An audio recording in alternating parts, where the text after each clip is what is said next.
સુરતની અંદર મેઘ તાંડવ કેવું થશે, ભયંકર ગાજવીજ થશે. તમામ રેકોર્ડો છે તોડી શકે છે. ખાસ કરીને ફરીથી એક વખત રિપીટ કરું છું, સુરત પ્રદીપભાઈ, સુરતે ખૂબ સાવચેત હવે રહેવું. એક તો back to back western disturbance પસાર થઈ રહ્યા છે. ફરીથી અમદાવાદ એ પરિસ્થિતિનું કદાચ રિપીટેશન અમદાવાદની અંદર થઈ શકે. અત્યારે અરબ સાગરમાં પણ કરંટ છે, જેને કારણે મોન્સૂન ઓબ્સર્વ છે પોઝિટિવ ફેઝમાં છે. પણ જેમ આ સિસ્ટમથી ગુજરાત ઉપર આવતી જાય છે એમ વધુ મજબૂત થવાની છે. આવો વરસાદ જો કન્ટિન્યુ 4 કલાક સુધી વરસે છે તો એ શહેરમાં એક માળ સુધી આ પરિસ્થિતિ આપણે જોઈએ જ છે. બધા આપણે આપણું પણ ધ્યાન રાખીએ, આપણા પરિવારનું અને સાથે જ આપણા વિસ્તારના લોકોનું પણ ધ્યાન રાખીએ.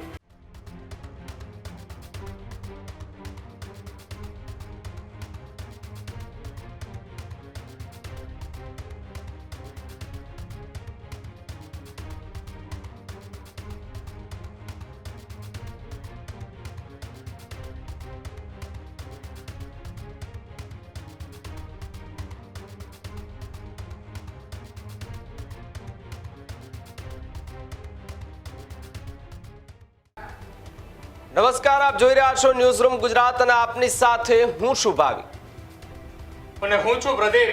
આજના ગર્જનાદમાં ચર્ચા કરવી છે 72 કલાકના મેઘ તાંડવની.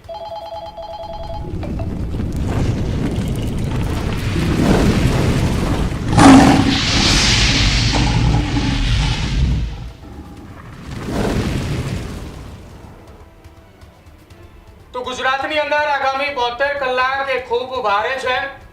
એક સાથે 4 સિસ્ટમો સક્રિય હોવાના કારણે સતત અવિરત વરસાદની તૈયારીઓ તંત્રએ કરી લીધી છે.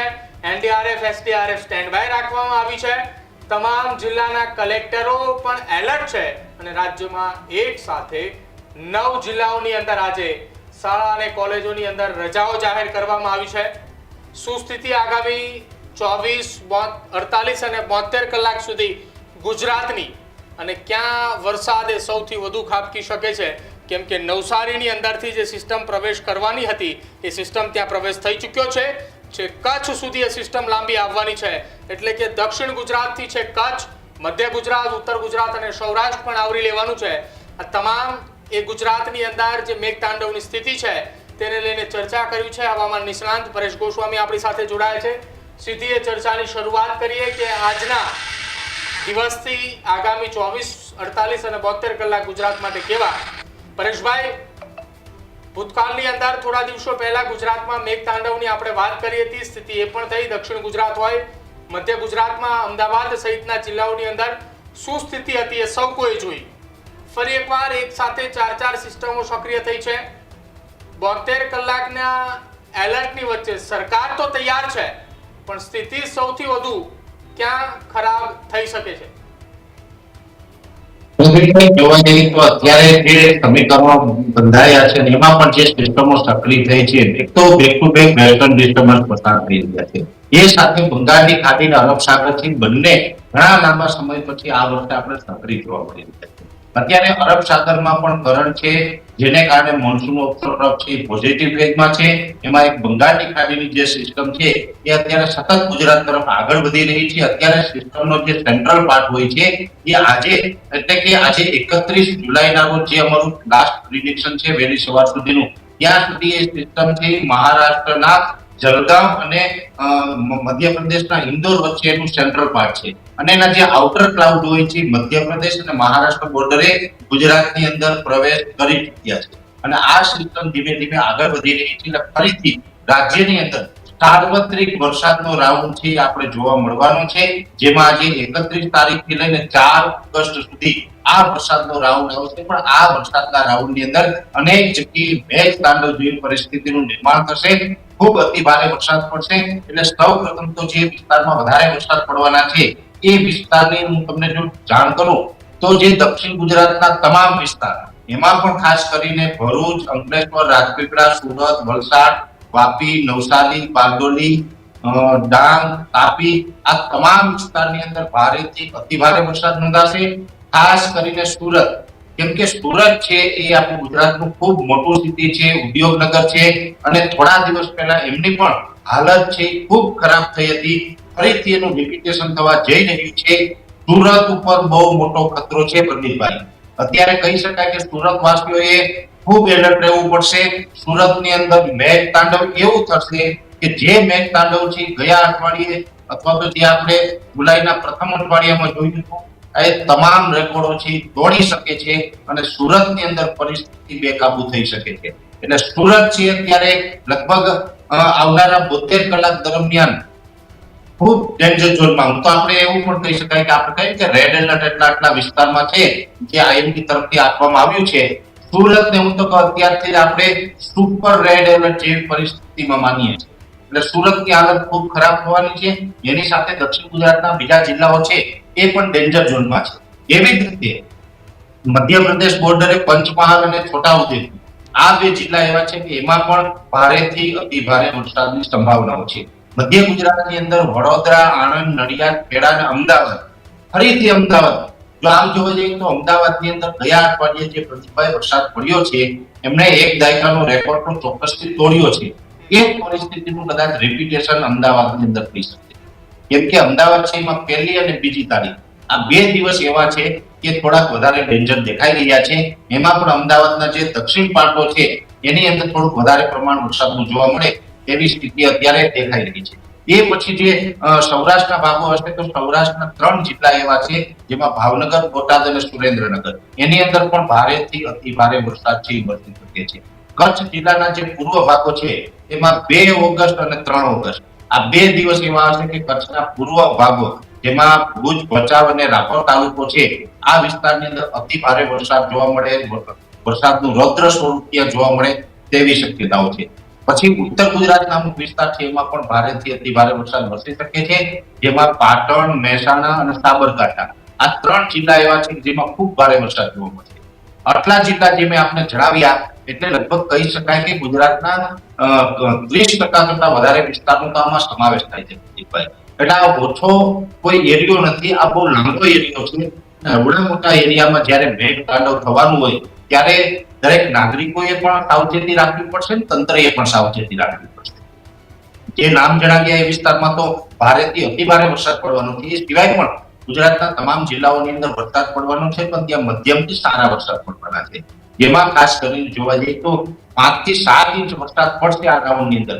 એમને તો બહુ ચિંતા હું અત્યારે માનતો નથી, પણ ઘણા વિસ્તારમાં જે આપણે નામ જણાવ્યા એમાં એવા વિસ્તાર છે કે જેમાં 10 થી 15-20 ઇંચ વરસાદ છે એ એક દિવસની અંદર વરસી જાય તો આની પરિસ્થિતિ ખરાબ થઈ શકે છે. અને ખાસ કરીને ઓછા સમયની અંદર જ્યારે પણ વધારે વરસાદ પડે 1 કલાકની અંદર જે ખુલ્લા વિસ્તારો છે, ગ્રામ્ય વિસ્તાર છે એમાં 1 કલાકે 3-3.5 ઇંચ વરસાદ પડે ત્યાં સુધી જળભરાવની પરિસ્થિતિનું નિર્માણ નથી થતું.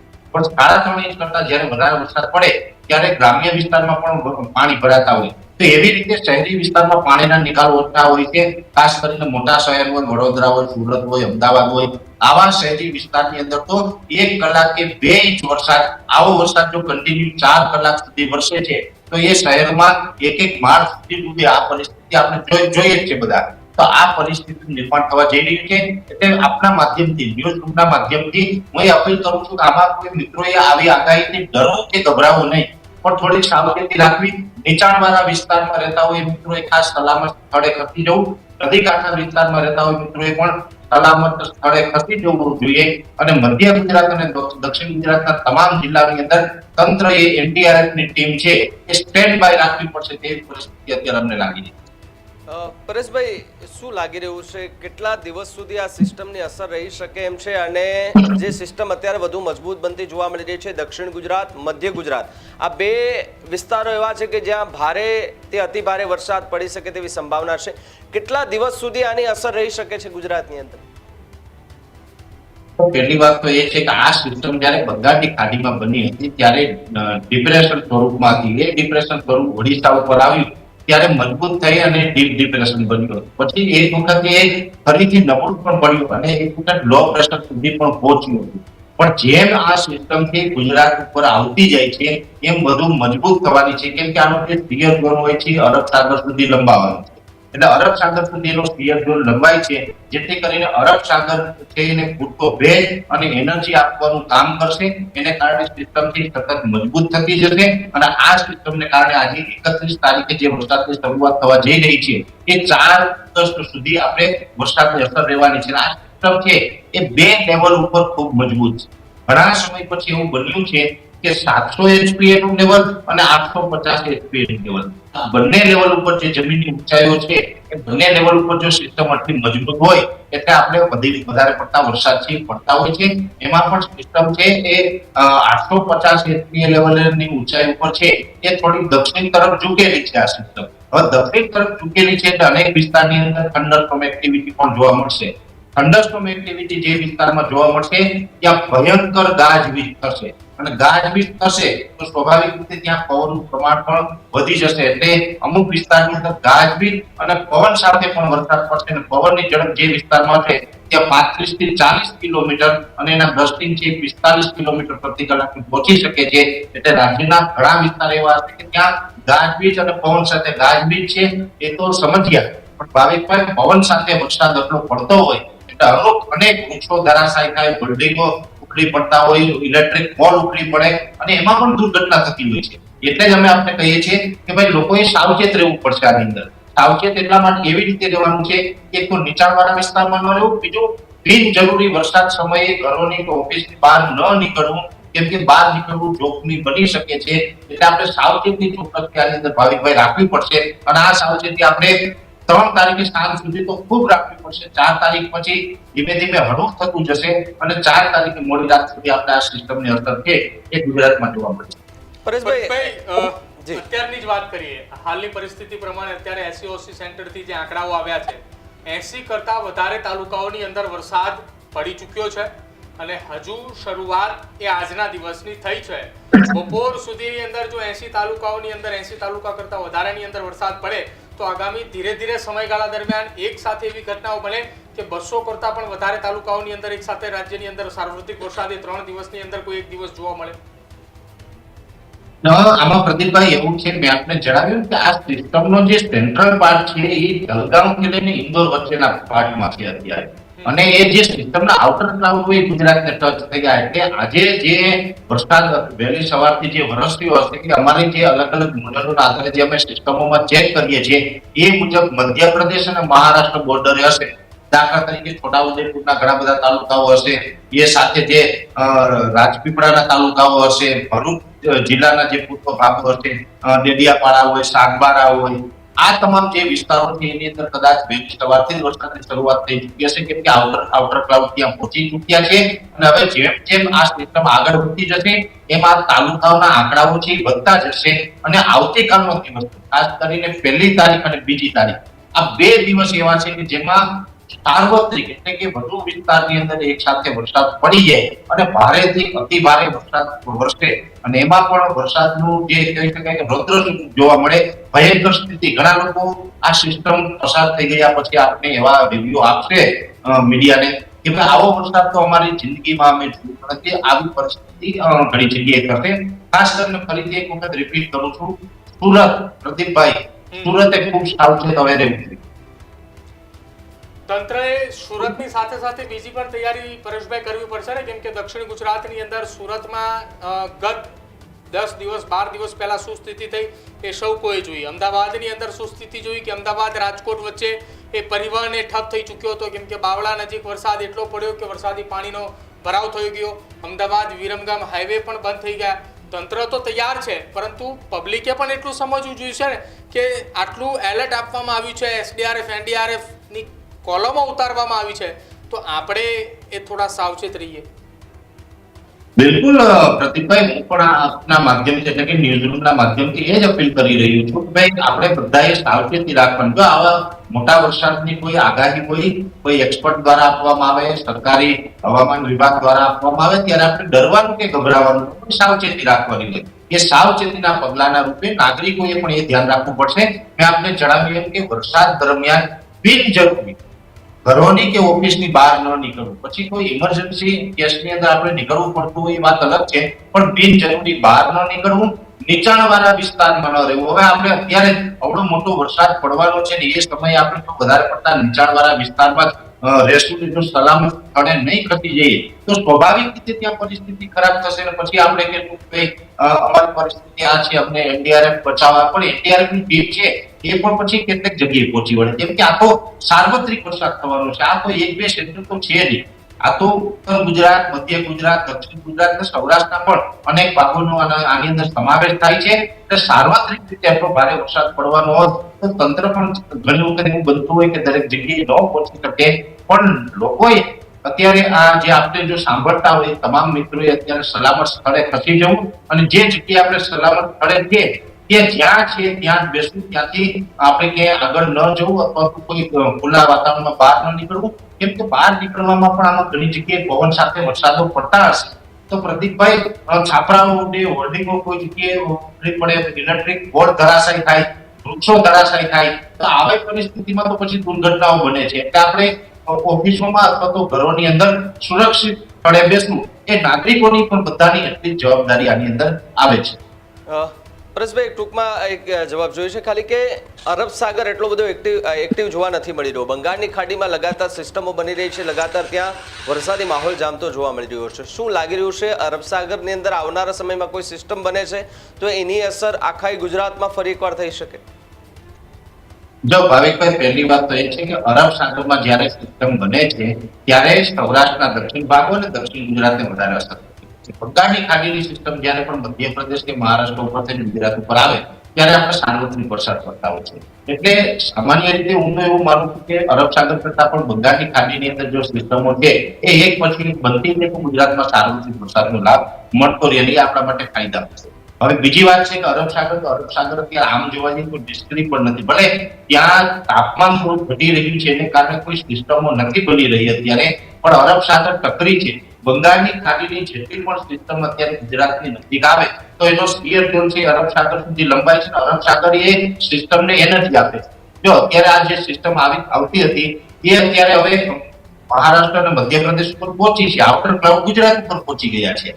તો હવે આનો સ્પીયર ઝોન છે એ પણ લગભગ હવે 2 થી 4 કલાકની અંદર અરબ સાગરમાં આવી જશે અને અરબ સાગર આને સતત મજબૂત કરશે, આ સિસ્ટમને આને એનર્જી આપશે અને જેને કારણે ગુજરાતની અંદર હવે આપણે ભારેથી અતિ ભારે વરસાદ વરસવાના છે.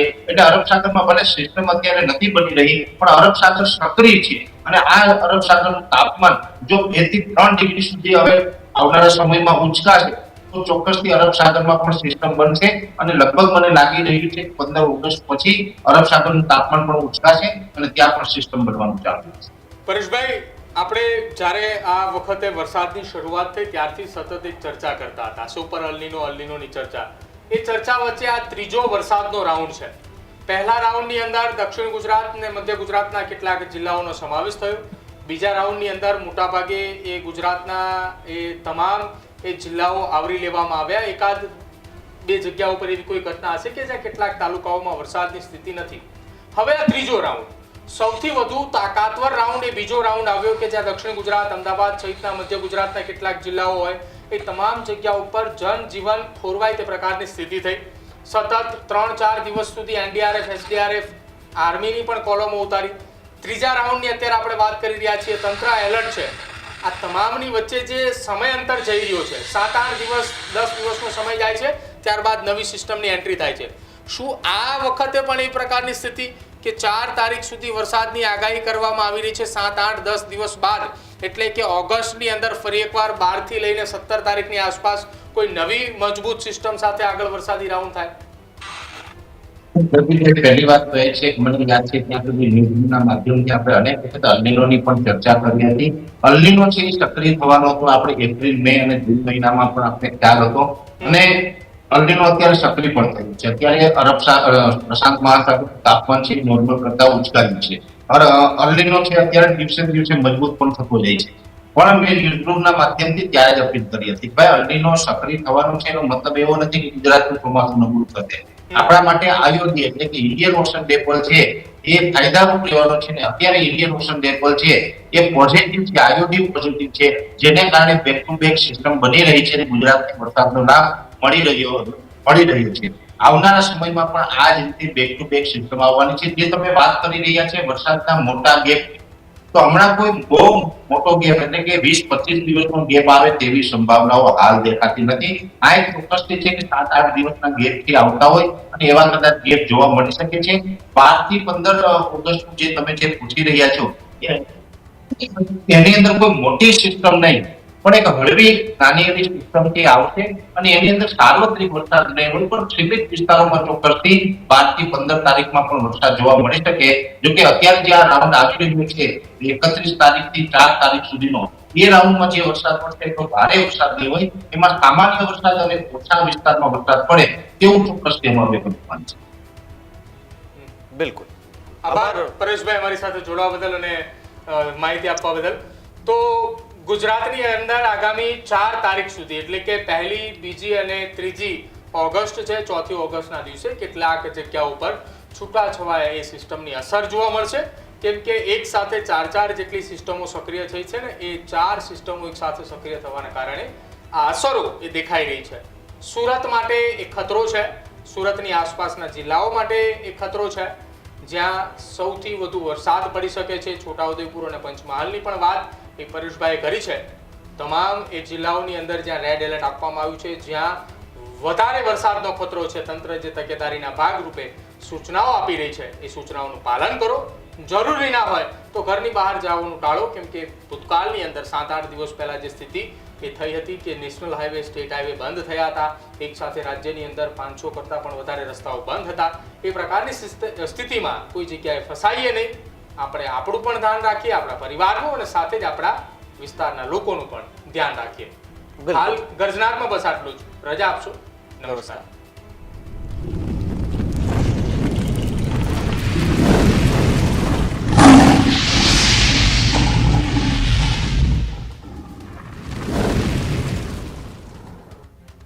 ખેડૂત ભાઈઓ છે ખેતરમાં ડ્રોન ઉડાવતા હોય છે ત્યારે આપણે એક પ્રશ્ન સતાવતો હોય છે કે જે આપણે અત્યાર સુધી જીપીએસ ટેકનોલોજી વાળા ડ્રોન વાપર્યા છે, જેથી કરીને મોબાઈલ ટાવર છે અથવા તો હાઈ ટેન્શન લાઈન પસાર થતી હોય, કોઈ વૃક્ષો હોય, ત્યારે જે જીપીએસ ટેકનોલોજી વાળા ડ્રોન છે એમાં ટકરાય અને ટ્રેસ થાય છે.